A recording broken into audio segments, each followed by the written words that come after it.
এই আপু, চল একসাথে রাত্রে খাবারটা রেডি করে ফেলি। সম্মান দিয়ে কথা বল, আমি তোমার বড় যা, ভুলে যেও না।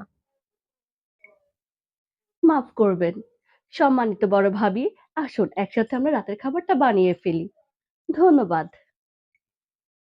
শুন, ভুলে যাইস না, আমি তোর বড় যা। ছোট বোনকে জাল বানাইছি তাই বইলা যে তুই বড় বোন হিসেবে আমাকে আগের মতোই করবি, সেটা কিন্তু চলবে না। আমি কিন্তু তোর বড় যা, মাথায় রাখিস। সরি ভাবি। আয়। বেশি বাইরে গেছিস কা, ভুলে যাইস না। তোর কত কষ্ট করে এই বাসায় নিয়ে আসছি, কত স্ট্রাগল করছি তোর জন্য, আমি কত কিছু স্যাক্রিফাইস করছি। যখন তুই আমার দেবরের সাথে প্রেম করছিলি, তখন আমরা জানাইছিলি, তখন তো জানাস তাইগা। হ্যাঁ, ধরা খাওয়ার পরে আইসোস আমার কাছে, আপু আমাকে বিয়ে দে তোর দেবরের সাথে। এখন আমার সাথে ঢঙ্গ শুরু করছো তুমি না?